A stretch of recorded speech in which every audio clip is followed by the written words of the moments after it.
இந்த கதையை எழுதியவர் நிதிஷ்குமார். என்னோட பேரு தீக்ஷா.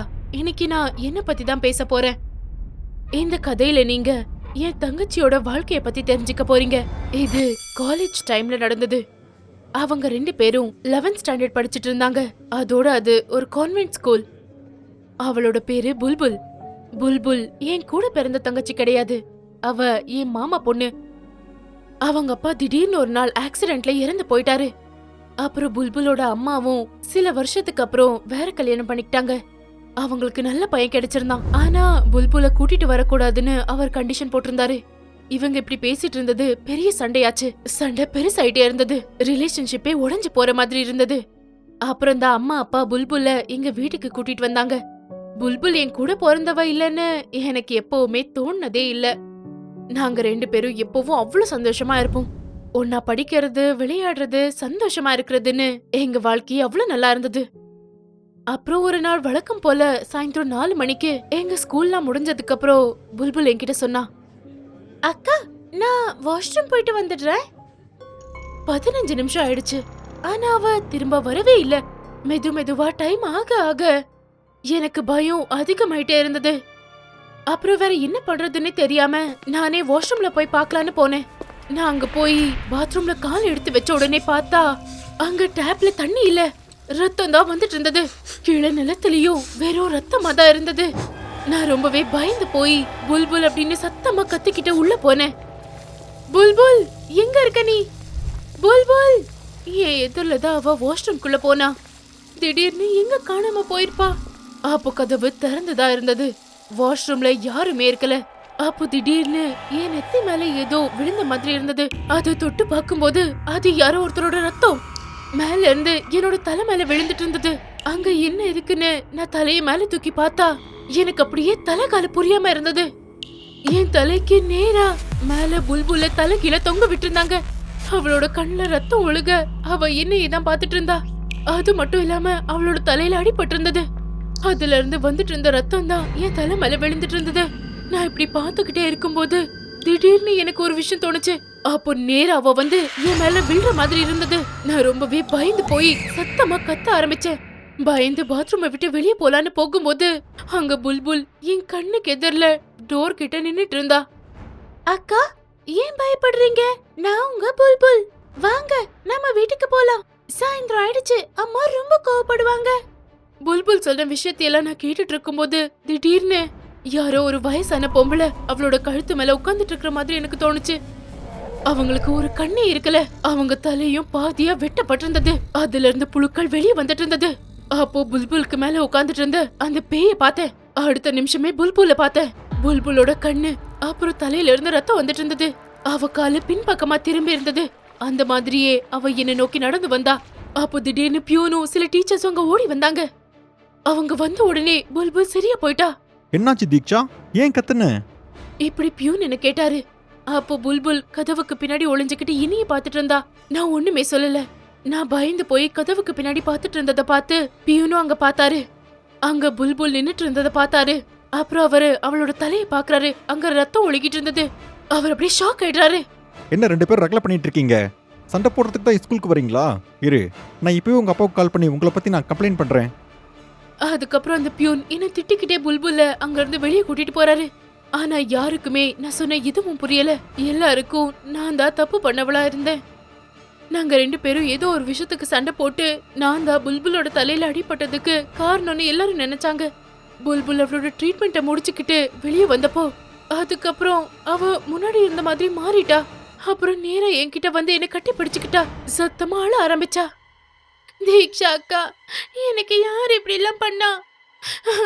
யாரால என் தலையில இப்படி அடிபட்டிருக்கு? அக்கா ஏதாவது சொல்லுங்க. வலியால புல்புல் என்ன கட்டி பிடிச்சுக்கிட்டு சத்தமா அழுதுகிட்டு இருந்தா. ஆனா அவ கேட்ட எந்த கேள்விக்குமே நான் பதில் சொல்லல. நாங்க 2 பேரும் வீட்டுக்கு போனப்போ அப்பா ரொம்ப கோவத்தோட எங்களுக்காக காத்துட்டு இருந்தாரு. எனக்கு இப்பவே எல்லா உண்மையும் தெரிஞ்சாகணும். உங்க 2 பேருக்கும் நடுவுல என்னாச்சு? ஸ்கூல்ல இருந்து எனக்கு ஃபோன் வந்திருந்தது. தீக்ஷா, நீ கோவத்துல புல்புலோட தலைய உடைச்சிட்டியா? ஏன் இப்படி பண்ண? அப்பா என்ன திட்டிக்கிட்டே தான் இருந்தாரு. ஆனா நான் அவருக்கு எந்த ஒரு பதிலும் சொல்லல. அமைதியா புல்புல் பக்கத்துல நின்னு அழுதுகிட்டே தான் இருந்தேன். அப்பா என்ன இவ்ளோ திட்டிட்டு இருந்தோம் நான் எந்த ஒரு பதிலும் சொல்லாததால அவருக்கு கோவம் இன்னும் அதிகமாகி அவர் ரூமுக்கு போயிட்டாரு. அப்படி போயிட்டு இருக்கும்போது இன்னைக்கு யாருமே எனக்கு சாப்பாடு கொடுக்க கூடாதுன்னு அவர் சொல்லிட்டு போயிட்டாரு. அப்புறம் அப்படியே தான் நடந்தது. ஆனா அப்புறம் புல்புல் யாருக்குமே தெரியாம எனக்கு சாப்பாடு எடுத்துட்டு வந்தா. அக்கா, நீங்க மதியத்துல இருந்து எதுவும் சாப்பிடல, ப்ளீஸ்க்கா கொஞ்சம் சாப்பிடுங்க இப்படி சொல்லிட்டு புல்புல் கொஞ்சமா சப்பாத்தியை எடுத்து எனக்கு ஊட்ட வந்தா. அப்போ நான் புல்புலோட கையை பிடிச்சு அவகிட்ட நேரடியா இந்த விஷயத்த பத்தி கேட்டேன்.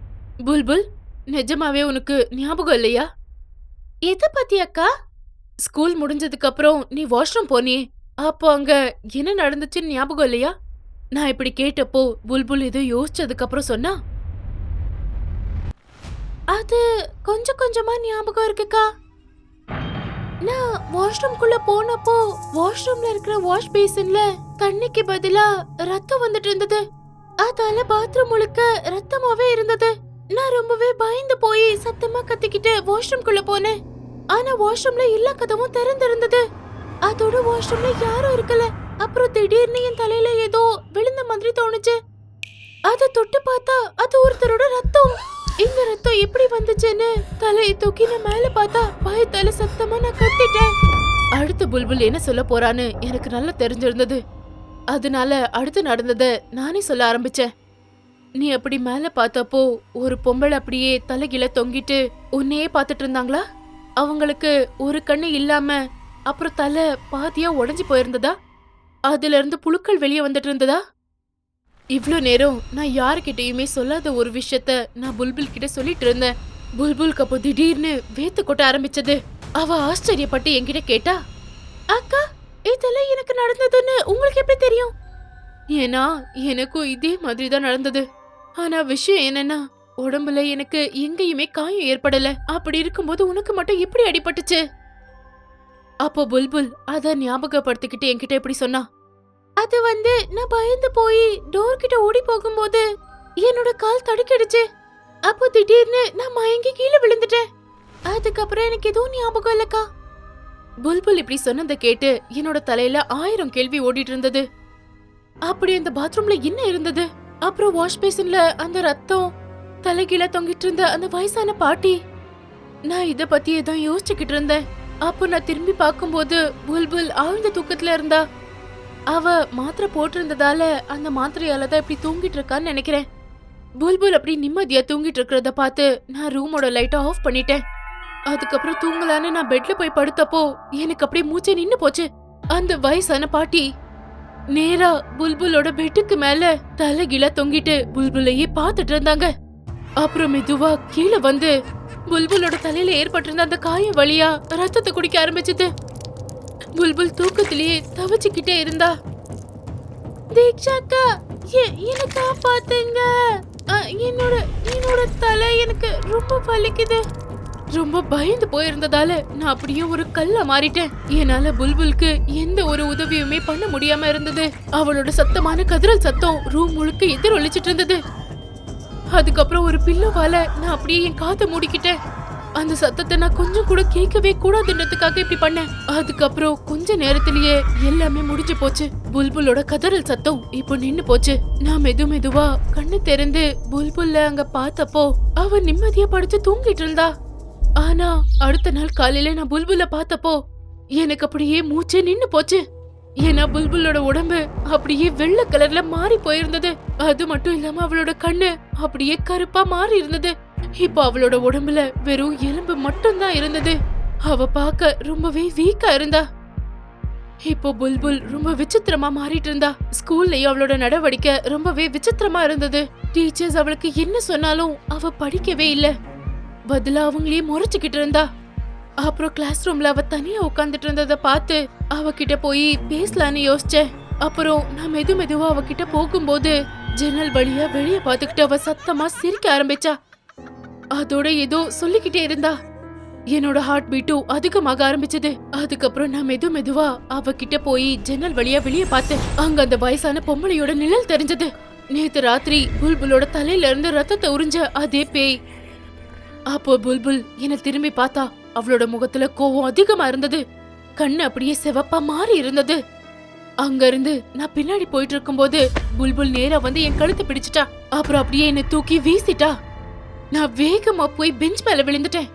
என்னோட சத்தம் எவ்வளவு அதிகமா இருந்ததுன்னா அக்கம் பக்கத்துல இருந்த பியூன் அப்புறம் டீச்சர்ஸ் எல்லாம் என்னை காப்பாத்துறதுக்காக என்னை நோக்கி வந்தாங்க. எனக்கு ரொம்ப அடிபட்டு இருந்தது. ஆனா இப்போ நான் புல்புல்ல தான் பாத்துட்டு இருந்தேன். இவ்ளோ எல்லாம் நடந்து முடிஞ்சதுக்கு அப்புறமும் எனக்கு கவலை அவ மேலதான் இருந்தது. பியூனும் கோவத்தோட புல்புல்ல பிடிக்க அவகிட்ட போயிட்டு இருக்கும்போது அப்போ திடீர்னு புல்புல் அவரோட தலைய தனியா வெட்டி எடுத்துடுறா. அதால அந்த பியூன் அங்கேயே துடிச்சு அப்படியே இறந்து போயிடுறாரு. பியூன் அப்படி இறந்து போனதை பார்த்து எல்லா டீச்சர்ஸும் ஸ்டூடெண்ட்ஸும் அப்படியே பயந்து போயிட்டாங்க. எல்லாருக்கும் அவங்க உயிர் மேல ஒரு பயம் வந்துடுச்சு. டீச்சர்ஸ் எப்படியோ என்ன அங்கிருந்து வெளியே கூட்டிட்டு போயிட்டாங்க. ஸ்கூல் முழுக்க கத்துற சத்தம் மட்டும் தான் கேட்டுட்டு இருந்தது. எந்த அளவுக்கு நிலைமை மோசமா இருந்ததுன்னா பிரின்சிபல்லே அவரோட ரூமை விட்டு வெளியே வந்து கிளாஸுக்கு வந்துட்டாரு. என்ன இங்க சத்தம்? இங்க என்ன நடக்குது? ஏதாவது மிருகம் வந்துருச்சா? பிரின்சிபல் இப்படி எல்லார்கிட்டயும் கேட்டுக்கிட்டு முன்னாடி நடந்து போயிட்டு இருந்தாரு. ஆனா பிரின்சிபல் சொன்னதை யாருமே கேட்கல. எல்லாம் அவங்க உயிரை காப்பாத்திக்க ஓடிட்டு இருந்தாங்க. புல்புல் எங்க இருந்தாலோ பிரின்சிபல் அந்த இடத்தை நோக்கி போயிட்டு இருந்தாரு. பியூனோட ரத்த கரையோட புல்புல் அங்க நின்னுட்டு இருக்கிறத பார்த்து அவர் அப்படியே பயந்து போயிடுறாரு. அப்புறம் அடுத்த நிமிஷமே ரொம்ப கோவத்தோட வேகமா புல்புல்ல நோக்கி போனாரு. நீ என்ன பண்ணி வச்சிருக்க? நீ எதுக்கு இப்படி சிவப்பு கலர்லாம் பூசிக்கிட்டு குழந்தைங்களை பயன்படுத்திக்கிட்டு இருக்க? நான் உன்னை இப்ப ரெஸ்டிகேட் பண்றேன். அப்பதான் உனக்கு புத்தி வரும். பிரின்சிபல் இப்படி சொல்லிட்டு புல்புல்ல நோக்கி நடந்து போயிட்டு இருக்கும்போது திடீர்னு அவரு அவளோட காலை பாக்குறாரு. அது பின்னாடி திரும்பி இருந்தது. புல்புலோட காலை இப்படி பார்த்து பிரின்சிபல் அடுத்து பேச்சு வராம போயிடுச்சு. ஆனா அப்போ ரொம்ப லேட் ஆயிருந்தது. புல்புல் அப்புறம் பிரின்சிபல் எதிரில நின்னுட்டு இருந்தாங்க. பிரின்சிபல் பயந்து நடுங்கிட்டு இருந்தாரு.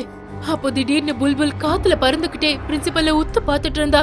அப்போ பிரின்சிபலுக்கு தெரிஞ்சிருது அவருக்கு எதிரில இருக்கிறது புல்புல் இல்ல, பதிலா அவரோட சாவுன்னு. அப்போ புல்புல்லும் அங்க வேற யாரோ இருக்கிற மாதிரி அவருக்கு காமிச்சுக்கிட்டு இருந்தா. அதுக்கப்புறம் பிரின்சிபல் பயந்து போய் குரல்ல ஒரு நடுக்கத்தோட அவரு சொல்றாரு, நீ நீ நீ நீ நீ நீயா? ஆனா நான் உன்னை கொன்னு பாத்ரூம்ல புதைச்சிட்டேனே, நீ எப்படி திரும்பவும் வந்த? மாஸ்டர், என்னோட குழந்தை பருவம் அப்புறம் என்னோட படிப்பு இது எல்லாத்தையுமே நாசமாக்கிட்டு சந்தோஷமா இருக்கலாம்னு நினைச்சீங்களா? நீ எனக்கு கெட்டதையெல்லாம் பண்ணி முடிச்சதுக்கு அப்புறம் அதுக்கான தண்டனைய நீங்க அனுபவிச்சுதானே ஆகணும். அதுக்கப்புறம் புல்புல் பிரின்சிபலோட தலையை அவங்க ரெண்டு கைக்கு மத்தியில வச்சு அவரோட தலையை அப்படியே நசுக்கிடுறாங்க. அப்போ அங்கேயே பிரின்சிபல் இறந்து போயிடுறாரு. பிரின்சிபல் இறந்து போனதுக்கு அப்புறம் புல்புலும் மயங்கி கீழே விழுந்துடுறா. ஆனா அதுக்கப்புறம் புல்புல் யாருக்கிட்டயுமே ஒரு வார்த்தை கூட பேசல.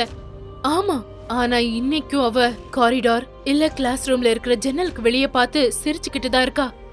நானும் அவளை பின்தொடர்ந்துகிட்டே தான் இருந்தேன். ஆனா அந்த வயசான பாட்டியோட நிழல் இப்போ எனக்கு தெரியல. உங்க எல்லாருக்கும் நான் ஒரு விஷயம் சொல்லவா? இன்னைக்கும் இந்த விஷயத்தால என்னால நிம்மதியா தூங்க முடியல. திடீர்னு புல்புலோட தலையில இருந்த அந்த காயம் எப்படி சரியா போயிருக்கும்? இன்னைக்கும் புல்புலோட தலையில இருந்து ரத்தத்தை குடிக்க அந்த வயசான பாட்டி வராங்களா? உங்களுக்கு என்ன தோணுது? அத கண்டிப்பா கமெண்ட் செக்ஷன்ல சொல்லுங்க. பயங்கரமா இருக்கிற இந்த மாதிரியான கதைகளை பார்க்கறதுக்காக டூடு டிவி ஹாரர் தமிழுக்கு உடனே சப்ஸ்கிரைப் பண்ணுங்க.